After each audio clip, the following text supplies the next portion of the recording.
بسم اللہ الرحمن الرحیم۔ السلام علیکم۔ اپنے خاندان کے افراد سے اپنی بیوی کی پرائیویسی کو کیسے قائم کریں؟ نمبر 1، اپنے اہل خانہ سے درخواست کریں کہ وہ آپ کی بیوی کے کمرے میں داخل نہ ہو جب تک کہ وہ اجازت نہ دے، مثال کے طور پر جب وہ لیٹی ہو یا دروازہ بند کر دیا ہو۔ نمبر 2، اپنے بھائیوں سے کہیں کہ وہ اس کے کمرے کے دروازے کے باہر نہ منڈلائیں۔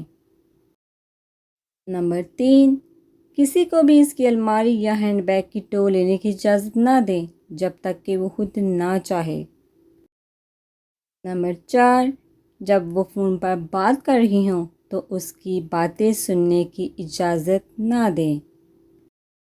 نمبر 5، اگر وہ آپ کی اجازت سے کہیں گئی ہیں تو گھر کے باقی لوگوں کو اب اس سے کوئی سروکار نہیں ہونا چاہیے کہ وہ کہاں اور کتنے عرصے کے لیے گئی ہیں۔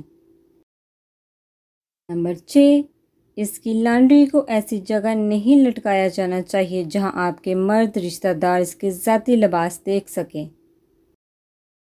نمبر 7، کبھی کبھی اسے آپ کے ساتھ تہلیہ میں کھانا کھانے کی اجازت دی جانی چاہیے جہاں وہ آرام دہ محسوس کر سکے۔ یہ بات دھیان میں رہے کہ علماء کی رائے ہے کہ شوہر اپنی بیوی کو اپنے سسرال کے ساتھ کھانا کھانے پر مجبور نہیں کر سکتا۔ نمبر 8، آخر میں اس کے راز یا ذاتی معاملات کو اپنے خاندان کے افراد پر ظاہر نہ کریں۔ اگر وہ بہت زیادہ سوالات پوچھتے ہیں تو انہیں شائستگی سے واضح کر دیں کہ اس قسم کا استفسارانہ رویہ درست نہیں ہے۔